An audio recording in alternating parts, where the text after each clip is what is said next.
ইন্দোনেশিয়ার গ্রামের এক পুরনো বাড়ি, চারপাশে শুধু নীরবতা আর কবরস্থানের এক ভয়াল ছায়া। এখানেই থাকে রিনি ও তার পরিবার। হঠাৎ রহস্যজনকভাবে মারা যায় রিনির মা, আর তার বাবাকে শহরে চলে যেতে হয় জীবনের প্রয়োজনে। এরপর থেকেই ফাঁকা বাড়িতে শুরু হতে থাকে একের পর এক অস্বাভাবিক ঘটনা। তখন রিনি জানতে পারে তার মা নাকি শয়তানের সাথে চুক্তি করেছিল সন্তান পাওয়ার জন্য। শর্ত ছিল খুবই ভয়ঙ্কর। ছোট ভাই ইয়ান 7 বছরে পা দিলেই শয়তান তাকে নিয়ে যাবে। এখন সময় প্রায় শেষ।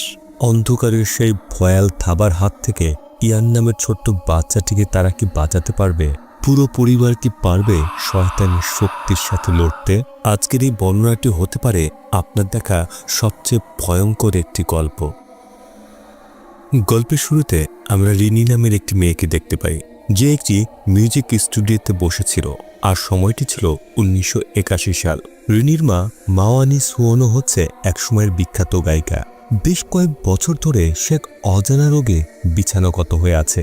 তার চিকিৎসার খরচ জোগাতে গিয়ে রিনির পরিবার আজ প্রায় পুরো নিঃস্ব। এমনকি তাদের বাড়িটাও ব্যাংকের কাছে বন্ধক রাখতে হয়েছে। এই সময় আমরা রিনিকে তার মায়ের এজেন্টের সাথে কথা বলতে দেখি। এজেন্ট জানায় তার মায়ের গানের রেকর্ডগুলো এখন আর বিক্রি হয় না বললেই চলে। তাছাড়া মায়ের প্রাপ্য প্রায় সমস্ত টাকাই তারা পরিশোধ করে দিয়েছে। এমনকি অসুস্থতার কারণে সে যেহেতু আর কোনো গান গাইতে পারবে না, তাই এই আর্থিক ব্যাপার নিয়ে তারা আর কোনো সাহায্য করতে পারবে না। এরপরে রিনি শহর থেকে তাদের বাসায় ফিরে আসলে আমরা তার পরিবারের বাকি সদস্যদের দেখতে পাই। হুইল চেয়ারে বসা বৃদ্ধ মহিলাটি হলো রিনির দাদি, এবং তার 3 ভাইয়ের মধ্যে সবার বড় হচ্ছে টনি। এরপরে বন্দি এবং সবার ছোট ইয়ান। এখানে ইয়ান বোবা হওয়ার কারণে সে কথা বলতে পারে না। এরপর রিনি তার বাবা বাড়িকে ওই এজেন্টের বলা কথাগুলো জানিয়ে দেয়। সেটা হলো গানের জন্য তারা আর কোনো টাকাই পাবে না। এ সময় রিনি তার মা মাওয়ানের ঘন্টা বাজার শব্দ শুনলে সে তার রুমে আসে। মাওয়ানি এখন এতটাই অসুস্থ যে সে তার কথা বলার ক্ষমতাটাও হারিয়ে ফেলেছে, আর তাই সে ঘন্টার মাধ্যমে সকলকে ডাকত। হঠাৎ করেই সে রুমের এক কোণায় কিছু একটা দেখেই অস্বাভাবিকভাবে ঘন্টা বাজাতে থাকে, কিন্তু রিনি সেদিকে তাকিয়ে তেমন কিছুই দেখতে পায় না। এরপর রাতে রিনির ছোট ভাই টনি অর্থের অভাবে তার বাইকটি বিক্রি করে দেয়। এরপর টাকাগুলো বাবার হাতে দেয়। এদিকে কিচেনে থাকা বন্ধু রিনিকে জানায় তাদের ধর্মীয় টিচার ক্লাসে বলেছে যখন কোনো লাশ দাফন করা হয়, তারপরে সেই পরিবারের সর্বশেষ সদস্য যদি কবর থেকে 40 কদম এগিয়ে আসে, তখন কিছু সময়ের জন্য সেই লাশ জীবিত হয়ে ওঠে। কিন্তু সে যখন নিজেকে কাফনের কাপড়ে জড়ানো দেখে, তখন সে আরও একবার মারা যায়। রিনি তখন এটাকে কুসংস্কার বলে উড়িয়ে দেয়। ওদিকে টনি মায়ের চুল আঁচড়ে দেওয়ার জন্য তার রুমে আসে। আঁচড়ে দিতে গিয়ে সে দেখে অনেকগুলো চুল ঝরে পড়ছে। এতে সে বেশ অবাক হয়। তখন রুমের জানালা একাই খুলে যায়। সে ধীরে ধীরে গিয়ে জানালাটা বন্ধ করে, কিন্তু ঘুরে তাকাতেই দেখে তার মা অদ্ভুতভাবে জানালার দিকে তাকিয়ে কিছু একটা দেখে ভয় পাচ্ছে। এটা দেখে টনি ভয় পেয়ে সে তাড়াতাড়ি রুম থেকে বেরিয়ে আসে। রাতের বেলায় রিনি তার বাবাকে মায়ের পাশে বসে কথা বলতে দেখে, কিন্তু বাবা যখন রিনিকে লক্ষ্য করে তখন রহস্যজনকভাবেই তার সাথে কথা না বলে সেখান থেকে উঠে যায়। রাতে যখন সবাই ঘুমোচ্ছিল তখন রিনি দেখে তার মা ঘন্টা বাজাচ্ছে, আর তাই সে তার রুমে আসে। এরপরে দরজা খুলতেই তার গায়ে লোম যেন দাঁড়িয়ে যায়, কেননা অসুস্থ মা জানালার পাশে স্থির দাঁড়িয়ে আছে। সে ধীরে ধীরে তার মায়ের কাছে যায়। ঠিক সেই মুহূর্তে সে পেছন থেকে মায়ের ঘন্টা শোনে। সে লক্ষ্য করে তার মা তো বিছানায় পড়ে আছে। তার মা বারবার ঘন্টা বাজিয়ে তাকে যেন কিছু একটা বোঝানোর চেষ্টা করছিল। তাহলে তার সামনে কে দাঁড়িয়ে? এদিকে সামনে দাঁড়িয়ে থাকা তার মায়ের মতোই কিছু একটা তাদের দিকে তাকিয়ে শুধুই হাসতে থাকে।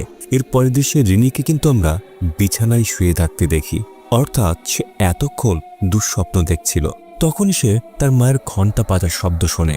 এবার সে ঘরে ঢোকা মাত্রই স্বপ্নে দেখার মতো ঠিক একই রকম দৃশ্য দেখতে পায়, অর্থাৎ জানালার পাশে তার মা দাঁড়িয়ে আছে। সে ভয়ে ভয়ে কাছে গিয়ে তাকে স্পর্শ করার সাথে সাথেই সে নিচে পড়ে যায়। এমন দৃশ্য দেখে রিনি চিৎকার করে সকলকে ডাকে।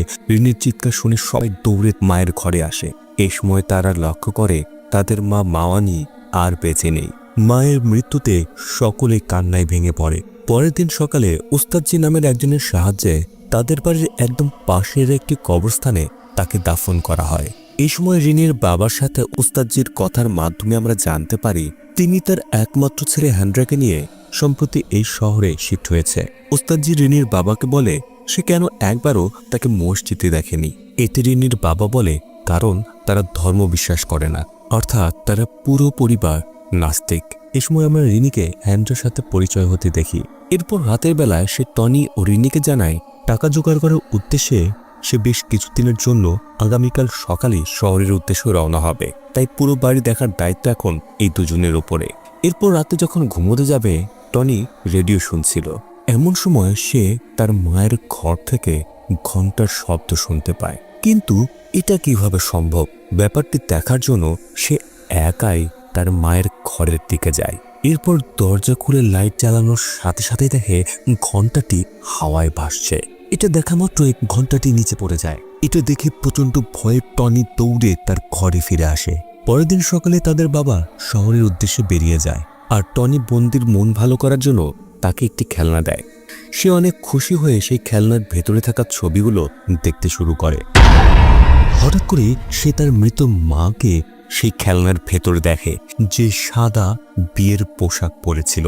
এমনকি রিনি যেদিন স্বপ্ন দেখেছিল সেদিনও কিন্তু তার মাকে এমনই বিয়ের সাদা পোশাক পরা অবস্থায় দেখেছিল। যাই হোক, রাত হলে রনি পুনরায় তার রেডিও শুনছিল। এমন সময় রেডিওর ভেতরেই তার মায়ের কণ্ঠ ভেসে আসে। সে বারবার টনির নাম ধরে তাকে ডাকছিল। ভয় পেয়ে টনি তখনই রেডিওটি বন্ধ করে দেয়। এমন সময় তার পাশ থেকে তার মা বলে ওঠে, টনি আমার চুল আছড়ে দাও। টনি ভয় পেয়ে সাথে সাথেই বিছানার নিচে পড়ে যায় আর হাতের দিকে তাকাতে সে দেখতে পায় মায়ের সেই চিরুনি নিজের হাতে। কিন্তু আলো জ্বালানোর সাথে সাথেই সেটি তার হাত থেকে গায়েব হয়ে যায়। এদিকে ইয়ান ও বন্দি যখন টয়লেট করে রুমে ফিরছিল তখন ইয়ান মায়ের টাঙানো একটি ছবি দেখিয়ে বলে সে ভীষণ ভয় পাচ্ছে। তখন বন্দি সেটিকে ঢাকার জন্য সাদা কাপড় এনে তার ওপরে ছুঁড়ে দেয়, কিন্তু কাপড়টা ছবির উপরে না পড়ে কোন এক অদৃশ্য কিছু একটার উপরে পড়ে। মনে হচ্ছিল সেখানে কেউ দাঁড়িয়ে আছে। এটা দেখে বাচ্চা দুটির শরীর যেন পাথর হয়ে যায়। ভয় পেয়ে তারা চিৎকার করলে রিনি দ্রুত সেখানে ছুটে আসে। বন্দি জানায় সেখানে মায়ের আত্মা আছে, কিন্তু অদ্ভুত ব্যাপার হলো ইয়ান রিনিকে বলে সে সেখানে কিছুই দেখেনি। এদিকে আমরা দাদিকে দেখি যে খুব অস্থির হয়ে কাকে যেন চিঠি লিখছে। পরদিন সকালে হ্যান্ড্রা রিনিকে বলে যেদিন তার মাকে দাফন করা হয় সেদিন তার মায়ের মতো একটি অশুভ আত্মাকে সকলের মাঝেই দাঁড়িয়ে থাকতে দেখেছিল। এমনকি কিছুদিন আগে সে ঘরের জানালায় সেই একই আত্মাকে দাঁড়িয়ে থাকতে দেখে। এই অশুভ শক্তি হয়তো তাদের কোনো বড় ধরনের ক্ষতি করতে পারে। এটা ভেবে সে রিনির পুরো পরিবারকে তাদের বাসায় থাকার প্রস্তাব দেয়, যেহেতু তাদের বাবা এখন তাদের সাথে নেই। কিন্তু রিনি এই ব্যাপারগুলো বিশ্বাস করত না বলে তার প্রস্তাব ফিরিয়ে দেয়। এদিকে আমরা দাদিকে দেখি যে ঘরে কিছু একটাকে দেখে প্রচণ্ড ভয় পাচ্ছে। এরপর সে আস্তে আস্তে হুইল চেয়ার থেকে উঠে দাঁড়াচ্ছিল। এর কিছুক্ষণ পরেই রিনি বাড়িতে ফিরে এসেছে। হঠাৎ সে বন্দির চিৎকার শুনতে পায় আর সে দৌড়ে ছুটে যায় তার কাছে, যেখানে গিয়ে সে দেখতে পায় কুয়োর ভেতরে ভেসে আছে তার দাদির মৃতদেহ। সকলে এটা মনে করে যে দাদি হয়তো পালিয়ে যাওয়ার সময় সেখানে পড়ে মারা গেছে, কিন্তু আসল সত্য কেউ জানে না। পরের দিন দাদিকে সেই একই কবরস্থানে দাফন করা হয়। মায়ের মৃত্যুর পরে দাদিকেও মরতে দেখে বন্দির অবস্থা খুবই খারাপ হতে থাকে। রাতে রিনি দাদির ঘরে আসে, যেখানে সে একটি চিঠি দেখতে পায়, যেটা বুদ্ধিমান নামের একজনের কাছে পাঠানোর জন্য দাদি সেটা রেডি করে রেখেছিল। এজন্য পরের দিন রিনি হেনরিকে নিয়ে বুদ্ধিমানের সেই ঠিকানায় পৌঁছায়, কারণ দাদি তাদের পুরো পরিবারকে বাঁচানোর জন্য এই বুদ্ধিম্যানের কাছেই সাহায্য চেয়েছে। বুদ্ধিম্যান তাদেরকে জানায় তার দাদি ও বুদ্ধিম্যান খুবই ঘনিষ্ঠ বন্ধু ছিল। তিনি এটাও জানায় যে রিনির বাবা মার বিয়েতে তার দাদির কোনো সম্মতি ছিল না, কেননা রিনির মা একজন সিঙ্গার ছিলেন। আর সে সময়ে গান গাওয়াকে খুব একটা ভালো নজরে দেখা হতো না। এদিকে তাদের কোনো সন্তানও হচ্ছিল না। কিন্তু অনেক বছর পরে যখন রিনির জন্ম হয় তখন দাদি তাদেরকে মেনে নেয়। কিন্তু ইয়ানের জন্মের পরে তার মা যখন অজানা রোগে আক্রান্ত হয় তখন তাদের সন্দেহ হয় হয়তো রিনির মা সন্তান